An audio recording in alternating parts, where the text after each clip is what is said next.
ಇದು ಇನ್ನೊಂದು ಥರ ಅಂದರೆ ಬೀಜ ಹಸಿ ಇದೆ, ಸ್ವಲ್ಪ ಜಾಸ್ತಿ ಒಣಗಲಿಲ್ಲ ಅದು ಮುರುಗ್ಲ ಹುಳಿದು. ಅದು ಬಿಳಿ ಮುರುಗ್ಲ, ಅದು ಔಷಧಿಗೆ ಬರ್ತದಂತಲ್ಲ, ಅದು ತಗೊಂಡು ಹೋಗ್ತೇನೆ.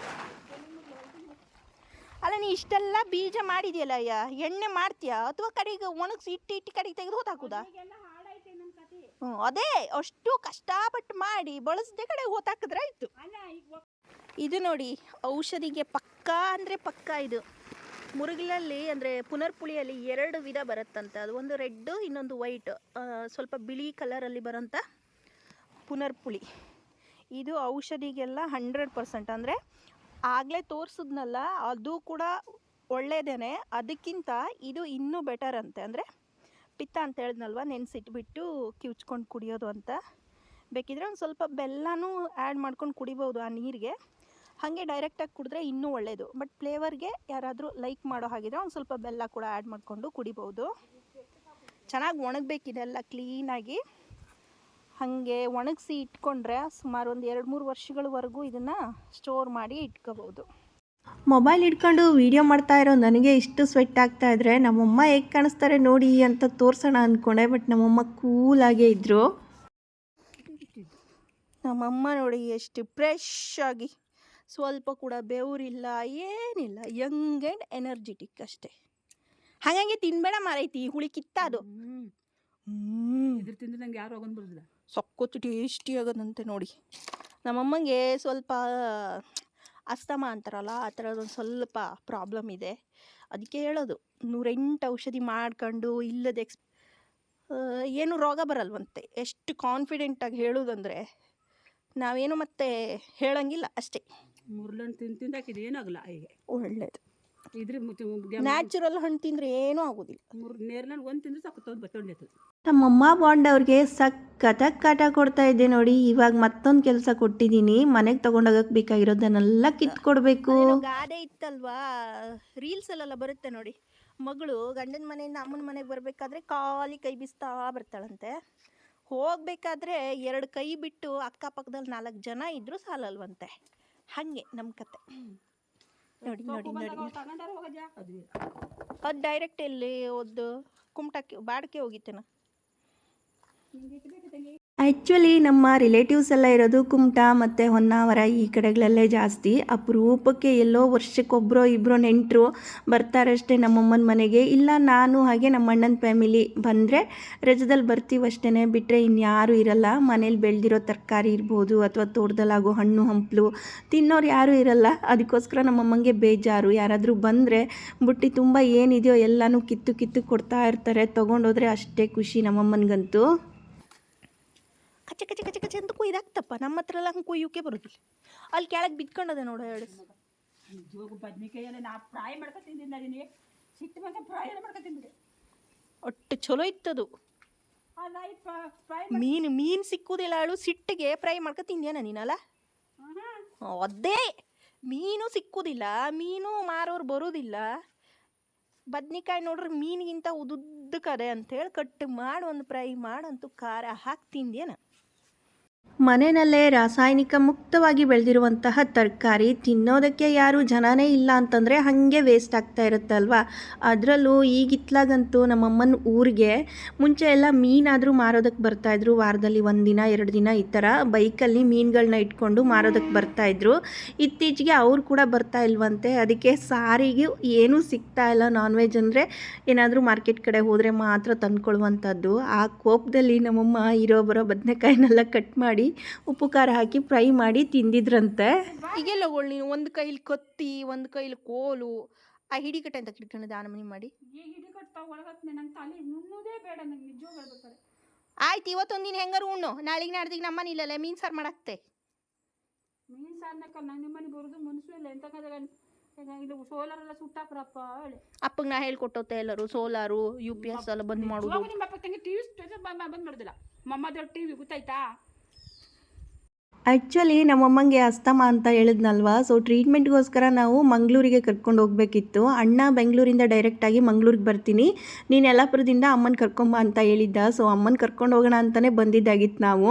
ನಾನು ಇವಾಗ ಬಾ ಅಂತ ಹೇಳಿದ್ನಲ್ವ, ಅದಕ್ಕೆ ನಮ್ಮಮ್ಮಂಗೆ ಅಲ್ಲಿಗೆ ಬರೋದಕ್ಕೆ ಇಷ್ಟ ಇಲ್ಲ. ಆ್ಯಕ್ಚುಲಿ ಹಾಸ್ಪಿಟ್ಲಿಗೆ ಹೋಗೋದಕ್ಕೆ ಇಷ್ಟ ಇಲ್ಲ, ಏನಾದರೂ ಸುಮ್ಮನೆ ಮೈಮೇಲೆ ತೆಗಿಬೇಕು ಅನ್ನುವಂಥ ಒಂದು ಮೆಂಟಾಲಿಟಿ ನಮ್ಮಮ್ಮಂದು. ನಾನು ಬಾ ಅಂತ ಹೇಳ್ತಿದ್ನಲ್ವ, ಅದಕ್ಕೆ ನಂಗೆ ಅಲ್ಲಿಗೆ ಬರೋಕ್ಕೆ ಇಷ್ಟ ಇಲ್ಲ ಅಂತ ಹೇಳ್ಕೊಂಡು ಹೋಗ್ತಾಯಿದ್ರು. ಅಪ್ಪನ ಮೇಲೆ ಕುಂಟ ನೆಪಗಳನ್ನ ಹೇಳ್ಕೊಂಡು ಹೆಂಗಾದರೂ ಮಾಡಿ ಹೋಗೋದನ್ನು ತಪ್ಪಿಸ್ಕೋಬೇಕು ಅಂತ ನೋಡ್ತಾ ಇದ್ದೆ ನಮ್ಮಮ್ಮಂಗೆ. ನಾವೇನು ಮಾಡಿದ್ರು ಬಿಡಲೇ ಇಲ್ಲ. ಈ ಕಡೆಯಲ್ಲಿ ಮೊಮ್ಮಗಳು ಕಾಡು ಮಾವಿನ ಹಣ್ಣು ಏನು ಬಿದ್ದಿತ್ತಲ್ವ, ಅದನ್ನೆಲ್ಲ ಎತ್ಕೊಂಬಂದು ಇಟ್ಟಿದ್ರು ನಮ್ಮಪ್ಪ. ಅದನ್ನೆಲ್ಲ ಎತ್ಕೊಂಡು ಚೆನ್ನಾಗಿರೋದನ್ನು ಆರಿಸ್ಕೊಂಡು ತಿಂತಾಯಿದ್ಲು. ನಮ್ಮಮ್ಮ ಇಲ್ಲಿ ಸಂಜೆ ಹೊತ್ತಲ್ಲಿ ಅಪ್ಪ ದೇವ್ರ ಪೂಜೆಗೆ ಸ್ನಾನ ಮಾಡ್ತಾರೆ, ಹಾಗೆ ನಾವು ಕೂಡ ಫ್ರೆಶಪ್ ಆಗಬೇಕಿತ್ತು. ಅದಕ್ಕೋಸ್ಕರ ಇಲ್ಲಿ ಹಂಡೆ ಒಲೆಗೆ ನೀರನ್ನು ಕಾಯಿಸೋದಕ್ಕಂತ ಬೆಂಕಿ ಮಾಡ್ತಾಯಿದ್ರು. ಎಷ್ಟು ನ್ಯಾಚುರಲ್ ಆಗಿದೆ ನೋಡಿ ನಮ್ಮಮ್ಮನ ಸ್ಮೆಲ್. ನಂಗೆ ಎಲ್ಲದಕ್ಕಿಂತ ಜಾಸ್ತಿ ಇಷ್ಟ ಆಗೋದು ನಮ್ಮಮ್ಮ.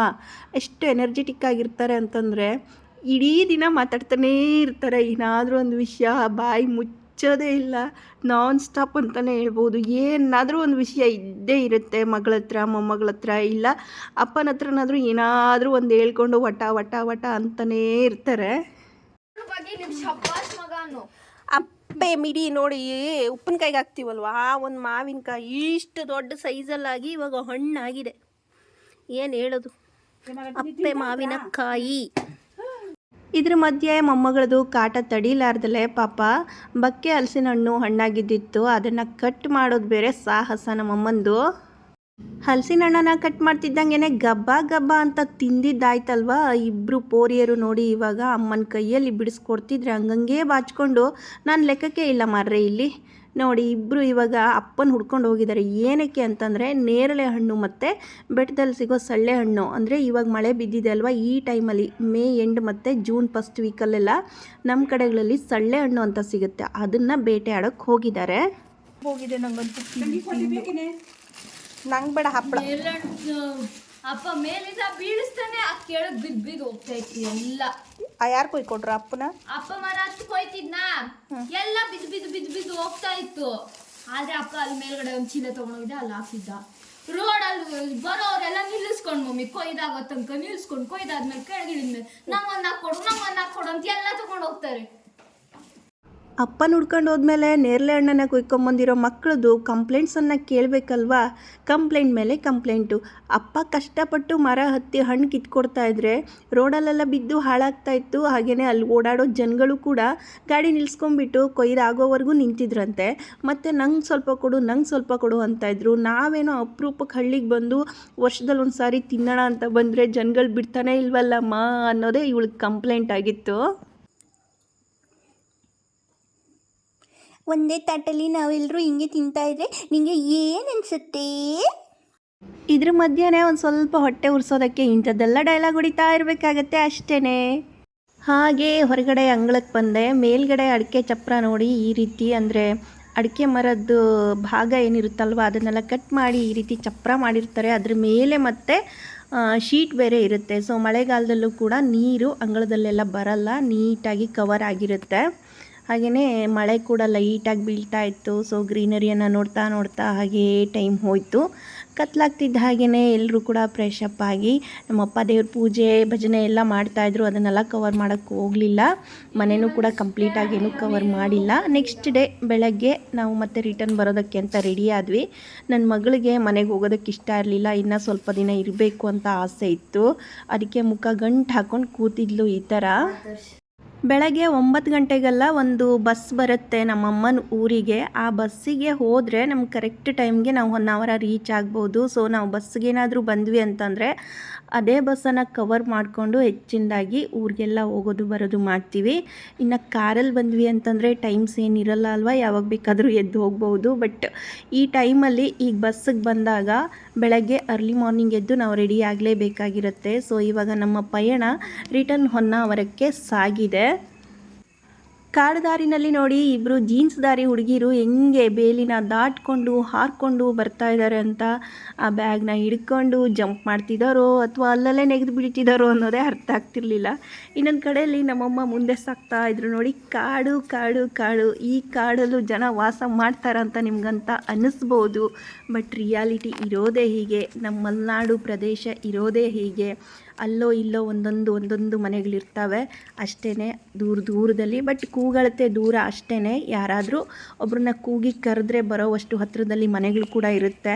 ಸೊ ಕಾಡು ಪ್ರಾಣಿಗಳೇನಾದರೂ ಬಂದು ಅಟ್ಯಾಕ್ ಮಾಡುತ್ತಾ ಅನ್ನುವಂಥ ಭಯ ನಿಮಗೇನಾದರೂ ಇತ್ತು ಅಂತಂದರೆ ಖಂಡಿತ ನಾನು ಹುಟ್ಟಿ ಇಷ್ಟು ವರ್ಷದಲ್ಲಿ ಅಂತಹ ಒಂದು ಎಕ್ಸ್ಪೀರಿಯೆನ್ಸ್ ಎಲ್ಲೂ ಕೂಡ ಆಗಿಲ್ಲ. ಅಪರೂಪಕ್ಕೆ ಯಾವುದಾದ್ರೂ ಹೆಬ್ಬಾವು ಅಥವಾ ಕಾಳಿಂಗ ಸರ್ಪ ಈ ಥರದ್ದೆಲ್ಲ ದರ್ಶನ ಆಗಿದ್ದಿದೆ ಬಿಟ್ಟರೆ ಯಾವುದೇ ರೀತಿಯಾದಂತಹ ಕಾಡು ಪ್ರಾಣಿ ಕೂಡ ಅಟ್ಯಾಕ್ ಮಾಡಿದ್ದಾಗಲಿ ಮನೆ ಒಳಗಡೆ ಬಂದಿದ್ದಾಗಲಿ ದಾಖಲೆಗಳಿಲ್ಲ.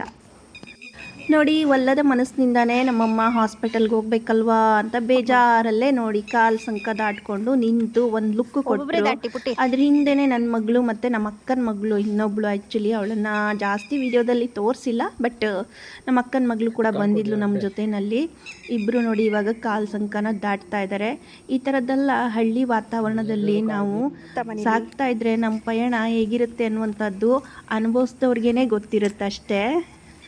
ಇಂಥದ್ದೊಂದು ಹಳ್ಳಿ ಪರಿಸರವನ್ನು ನೋಡಿದಾಗ ನಿಮಗೂ ಕೂಡ ಮನಸ್ಸಲ್ಲಿ ಅನಿಸಿರುತ್ತೆ, ನಾವು ಕೂಡ ಇಂಥದ್ದೊಂದು ಪರಿಸರದಲ್ಲಿ ವಾಸ ಮಾಡಬೇಕು, ಈ ಥರ ಖುಷಿಯಾಗಿರಬೇಕು ಅಂತ.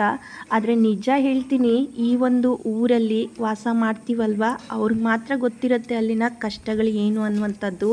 ದಿನನಿತ್ಯದ ಅವರ ದಿನಚರಿಯಲ್ಲಿ ಒಬ್ಬರ ಜೊತೆ ಕಮ್ಯುನಿಕೇಟ್ ಮಾಡೋದಿರ್ಬೋದು ಅಥವಾ ವ್ಯವಹಾರಗಳಿರ್ಬೋದು, ಅವರ ಬೇಕು ಬೇಡಗಳನ್ನು ಪೂರೈಸ್ಕೊಳ್ಳೋದಿರ್ಬೋದು, ಎಲ್ಲದಕ್ಕೂ ಕೂಡ ಅಷ್ಟೇ ಸ್ಟ್ರಗಲ್ ಮಾಡ್ತಾ ಇರ್ತಾರೆ.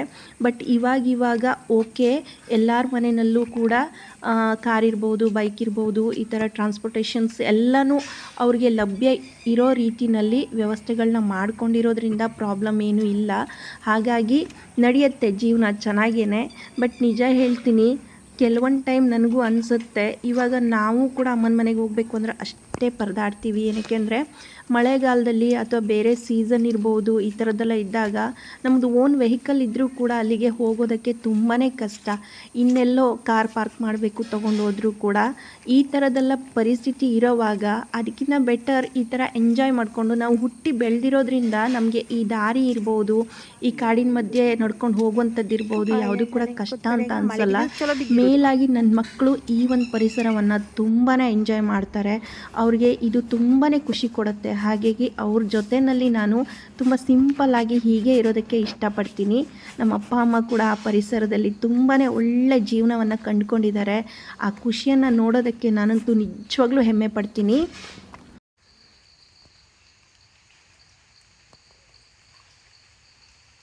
ಆಗಲೇ ಹೇಳಿದ್ನಲ್ವ ಸಳ್ಳೆ ಹಣ್ಣು ಅಂತ. ನೋಡಿ ಇಲ್ಲಿ ಕಾಣಿಸ್ತಾ ಇದೆ, ಗಿಡದ ತುಂಬ ಕಾಯಿಗಳು ಮತ್ತು ಒಂದು ಸ್ವಲ್ಪ ಹಣ್ಣುಗಳೆಲ್ಲ. ಬಟ್ ಕೈಗೆ ಸಿಗ್ತಾ ಇರಲಿಲ್ಲ. ಮೇಲೆ ಹಣ್ಣುಗಳಿದ್ವು, ಕಾಯಿಗಳು ಮಾತ್ರ ಕೆಳಗಡೆ ಇತ್ತು. ಸೊ ನನಗೆ ತಿನ್ನಬೇಕು ಅಂತ ಅನ್ನಿಸ್ತು, ಬಟ್ ಕೈಗೆ ಸಿಗೋ ಅಷ್ಟು ಹತ್ತಿರದಲ್ಲಿ ಇರಲಿಲ್ಲ. ಹಾಗಾಗಿ ಮುಂದಕ್ಕೆ ಹೋಗ್ತಾ ಇದ್ದೀನಿ. ಒಂದು ಜೋಕ್ ಏನು ಗೊತ್ತಾ, ನನ್ನ ಹಸ್ಬೆಂಡ್ ನಮ್ಮ ಊರಿಗೆ ಬಂದರೆ ಈ ದಾರಿ ಬೆಟ್ಟ ಎಲ್ಲನೂ ನೋಡಿಬಿಟ್ಟು ಯಾವುದೋ ಒಂದು ಕಾಡು ಇರೋರು ಕಾಡು ಪ್ರಾಣಿನ ಮದುವೆ ಆಗಿಬಿಟ್ಟಿದ್ದೀನಿ ಅಂತ ಜೋಕ್ ಮಾಡ್ತಾ ಇರ್ತಾರೆ. ಆ್ಯಂಡ್ ಇಲ್ಲಿ ಹೋಗ್ಬೇಕಾದ್ರಲ್ಲಿ ಅವ್ರು ತುಂಬಾ ಭಯ ಪಡ್ತಾರೆ. ನಾನು ಒಬ್ಬೊಬ್ಬಳೇ ಈ ದಾರಿನಲ್ಲೆಲ್ಲ ಓಡಾಡ್ಬಿಡ್ತೀನಿ, ನನಗೆ ಯಾವುದೇ ಭಯ ಇಲ್ಲ. ಬಟ್ ನನ್ನ ಹಸ್ಬೆಂಡ್ ಬಂದರು ಅಂತಂದರೆ ಅಯ್ಯೋ ಯಾವುದಾದ್ರೂ ಕಾಡು ಪ್ರಾಣಿ ಬಂದರೆ ಅಂತ ಭಯ ಪಟ್ಕೊತಾನೇ ಇರ್ತಾರೆ. ಸಳ್ಳೆ ಹಣ್ಣು ತಿನ್ನೋಕ್ಕಾಗಲಿಲ್ವಲ್ಲ ಅಂತ ಬೇಜಾರು ಮಾಡ್ಕೊತಾ ಇದ್ದೆ. ಸೊ ನನ್ನ ಮಗಳು ಟೇಸ್ಟ್ ಆದರೂ ನೋಡು ಪರವಾಗಿಲ್ಲ ಅಂತ ಹೇಳ್ಬಿಟ್ಟು ಹೆಂಗೋ ಕಷ್ಟಪಟ್ಟು ಒಂದು 4 ಕಿತ್ಕೊಂಬಂದು ಕೊಟ್ಲು. ನಿಜವಾಗ್ಲೂ ಈ ವರ್ಷದಲ್ಲಿ 1-2 ಸಳ್ಳೆ ಹಣ್ಣನ್ನು ತಿಂದನಲ್ವ ಅನ್ನುವಂತಹ ತೃಪ್ತಿ ಆದರೂ ಆಯಿತು ನನಗಂತೂ. ಹಿಂದಿನ ದಿನ ಅಪ್ಪ ನೇರಳೆ ಹಣ್ಣನ್ನು ಕಿತ್ಕೊಟ್ಟಿದ್ರು ಅನ್ನೋದಕ್ಕೆ ನೋಡಿ ಇದೇ ಸಾಕ್ಷಿ. ರೋಡಿನ ತುಂಬ ಎಲ್ಲ ನೇರಳೆ ಹಣ್ಣಿನ ಕಲರ್ ತುಂಬ್ಕೊಂಡ್ಬಿಟ್ಟಿದೆ ನೋಡಿ. ಕಲರ್ಫುಲ್ ಆಗಿರುವಂತಹ ರೋಡು, ಇದ್ರ ತುಂಬ ಕಲರ್ ಆಗಿದೆ. ಅಪ್ಪ ಇಲ್ಲಿ ಮರದಲ್ಲಿ ಹತ್ತಿಬಿಟ್ಟು ನೇರಳೆ ಹಣ್ಣನ್ನು ಮಕ್ಕಳಿಗೆ ಕಿತ್ಕೊಟ್ಟಿದ್ರಂತೆ. ಇನ್ನೂ ಕೂಡ ಮರ ತುಂಬಾ ನೇರಳೆ ಹಣ್ಣು ತುಂಬಿಕೊಂಡಿದೆ. ಕೈಗೆ ಸಿಗಲ್ಲ, ಬಟ್ ಬಿದ್ದಿದ್ದನ್ನು ಆಯ್ಕೊಂಡು ತಿನ್ನೋದಕ್ಕೂ ಆಗಲ್ಲ. ರೋಡಲ್ಲಿ ಎಲ್ಲ ಪಿಚಿ ಆಗಿಬಿಟ್ಟಿರುತ್ತೆ. ಸೊ ಫ್ರೆಶ್ ಆಗಿ ಯಾರು ಕಿತ್ಕೊಡೋರಿದ್ದರೆ ಈ ರೀತಿ ಕಿತ್ಕೊಂಡು ತಿನ್ಬೋದು. ನಡ್ಕೊಂಡು ಬಂದು ನಾವು ಮೇನ್ ರೋಡನ್ನೇನೋ ಟಚ್ ಆದ್ವಿ. ಅಲ್ಲೇ ಒಬ್ರದ್ದು ಮನೆ ಇದೆ, ಸೀತಕ್ಕ ಅಂತ. ನಮ್ಮ ಅಪ್ಪ ಅಮ್ಮನ ಜಮೀನು ಏನಿದೆ ಅಲ್ವಾ, ಅದಕ್ಕೆ ಟಚ್ ಆಗಿನೇ ಅವ್ರ ಮನೆ ಇರುವಂಥದ್ದು. ಸೊ ನಾನು ಅಲ್ಲಿಗೆ ಬಂದಾಗೆಲ್ಲ ಅವ್ರ ಮನೆ ಹೂವಿನ ಗಿಡ ನೋಡಿ ನಿಜಕ್ಕೂ ಶಾಕ್ ಆಗ್ತೀನಿ. ಅಷ್ಟು ವೆರೈಟಿ ಆಗಿರುವಂಥ ಹೂವಿನ ಗಿಡಗಳನ್ನು ಅವ್ರು ಇಟ್ಕೊಂಡಿದ್ದಾರೆ. ಸ್ಪೆಷಲಿ ಈ ಒಂದು ಕೋಟೆ ಹೂವು ಏನಿದೆ ಅಲ್ವಾ, ಇದರಲ್ಲಿ ಒಂದು 4ರಿಂದ 5 ಕಲರ್ಗಳಷ್ಟು ಗಿಡಗಳಿದೆ ಅವ್ರ ಮನೆಯಲ್ಲಿ. ಇನ್ನು ಗುಲಾಬಿ ಇರ್ಬೋದು, ತುಂಬೆ ಹೂವಿನ ಗಿಡಗಳು, ನಾವು ಇವಾಗ ಕಣ್ಣಿಂದ ಅಂದರೆ ನೋಡೋಕ್ಕೆ ಸಾಧ್ಯ ಆಗದೆ ಇರುವಂಥ ಹಳೆಯ ಕಾಲದ ಒಂದಷ್ಟು ಗಿಡಗಳು ಏನು ಕಣ್ಮರೆ ಆಗಿ ಹೋಗಿದೆ ಅಲ್ವಾ, ಅಂಥ ಗಿಡಗಳು ಕೂಡ ಅವ್ರ ಮನೆಯಲ್ಲಿ ಇದ್ದಾವೆ. ಅವೆಲ್ಲವನ್ನು ವಿಡಿಯೋ ಮಾಡಬೇಕು ಅಂತಂದರೆ ಒಂದು ದಿನವೇ ಬೇಕಾಗತ್ತೆ, ಅಷ್ಟು ಚೆನ್ನಾಗಿರುವಂತಹ ಹೂವಿನ ಗಿಡಗಳನ್ನೆಲ್ಲ ಇಟ್ಕೊಂಡಿದ್ದಾರೆ. ಸೊ ನಾನು ಇಲ್ಲಿ ಬಂದಾಗೆಲ್ಲ ಅವ್ರ ಮನೆಗೆ ಒಂದ್ಸಲ ಎಂಟ್ರಿ ಆಗೇ ಆಗ್ತೀನಿ. ನನಗಿಷ್ಟ ಆಗಿರೋ ಹೂಗಳನ್ನ ನೋಡಿ ಖುಷಿಪಟ್ಟು ಬರ್ತೀನಿ. ಇವತ್ತು ಕೂಡ ಅವ್ರ ಮನೆಯಲ್ಲಿದ್ದರು, ಹಾಗೆಯೇ ಅದನ್ನೆಲ್ಲ ತೋರಿಸ್ತಾ ಇದ್ರು. ನೋಡಿ ಇಲ್ಲಿ ತುಂಬೆ ಗಿಡಗಳು ಅಂತ ಹೇಳಿದ್ನಲ್ವ, ಸೊ ಇಲ್ಲಿ ಕವರ್ ಆಗಿಲ್ಲ, ಬಟ್ ಬೇರೆ ಹೂವಿನ ಗಿಡಗಳೆಲ್ಲ ಏನಿದೆ ಅಲ್ವಾ, ನೆಕ್ಸ್ಟ್ ಯಾವತ್ತಾದರೂ ಹೋದಾಗ ಕವರ್ ಮಾಡಿಕೊಂಡು ವಿಡಿಯೋ ಮಾಡ್ತೀನಿ. ತುಂಬಾ ಎಂಜಾಯ್ ಮಾಡಿದೆ ನಿಜವಾಗ್ಲೂ ಈ ಹೂಗಳನ್ನ ನೋಡಿ. ಹಾಗೆಯೇ ಜರ್ನಿ ಕೂಡ ಸಾರ್ಥಕ ಆಯಿತು. ಕೊನೆಯಲ್ಲಿ ನಮ್ಮ ಒಂದು ಜರ್ನಿ ಸ್ಟಾರ್ಟ್ ಆಗುವಾಗ ಈ ಸುಂದರವಾದ ಹೂಗಳು ಕೂಡ ಅಷ್ಟೇ ಖುಷಿಯನ್ನು ಕೊಟ್ಟವು. ಎಂಡ್ ಆಫ್ ದ ವಿಡಿಯೋ ನಿಮಗೂ ಕೂಡ ಹಳ್ಳಿಯ ಜೀವನ ಮತ್ತು ಈ ಸುಂದರವಾಗಿರುವಂತಹ ಪರಿಸರ ಇಷ್ಟ ಆಗಿದ್ದರೆ ಖಂಡಿತ ಲೈಕ್ ಮಾಡಿ. ನಿಮ್ಮ ಫ್ಯಾಮಿಲಿ ಫ್ರೆಂಡ್ಸ್ ಜೊತೆ ವಿಡಿಯೋವನ್ನು ಶೇರ್ ಮಾಡ್ಕೊಳ್ಳೋದನ್ನು ಮರಿಬೇಡಿ. ಹೊಸದಾಗಿ ಯಾರಾದರೂ ಚಾನಲನ್ನು ನೋಡ್ತಾ ಇದ್ದರೆ ಸಬ್ಸ್ಕ್ರೈಬ್ ಮಾಡಿಕೊಂಡು ಸಪೋರ್ಟ್ ಮಾಡಿ. ಫೇಸ್ಬುಕ್ಕಲ್ಲಿ ನೋಡ್ತಾ ಇರುವಂಥವರು ಪೇಜನ್ನು ಫಾಲೋ ಮಾಡ್ಕೊಳ್ಳಿ. ಮತ್ತು ನೆಕ್ಸ್ಟ್ ವಿಡಿಯೋದಲ್ಲಿ ಭೇಟಿ ಆಗ್ತೀನಿ. ಅಲ್ಲಿವರೆಗೂ ಎಲ್ರಿಗೂ ಪ್ರೀತಿಯ ನಮಸ್ಕಾರ. Take care and bye bye.